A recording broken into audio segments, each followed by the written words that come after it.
Хүмүүс ихэвчлэн Адам Ева хоёроос хүн төрөлхтөн үүссэн гэдэг. Энэ онлоо төр хойш тавихыг хүсэж байна. Та энд байхын тулд хичнээн хүн үүрэг гүйцэтгэсэн бэ.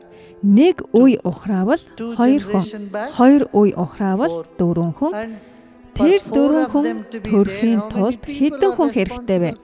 Дахиад нэг үе ухраавал 8 хүн.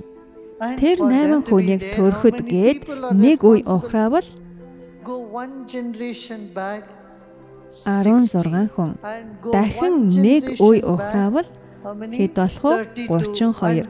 Дахиад нэг үе ухраавал хэдэн хүн бэлээ? 64.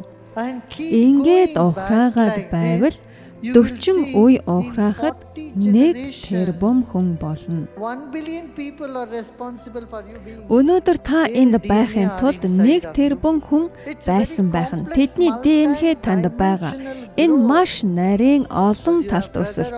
Та ахтай бол гэр бүлийн мод ижилж, өөрсдийн гэр бүлээ зохиож, гэр бүлийн мод босоо хэвтэ бүх чиглэлд хязгааргүй тэлэх болно. Үүний адилаар та гэрэлж хүүхэдтэй боллоо. Таны гэр бүлийн мод 1 тэрбум. Эхнэр эсвэл нөхрийн тань гэр бүлийн мод бас өөр 1 тэрбум хүн.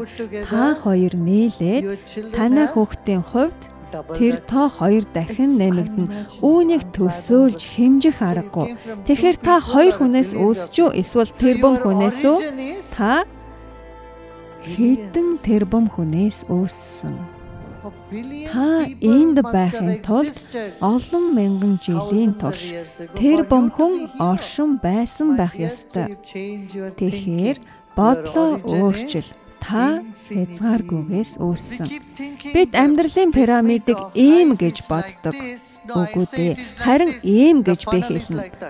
Та бол сая олон тэрбум хүний бүтээл.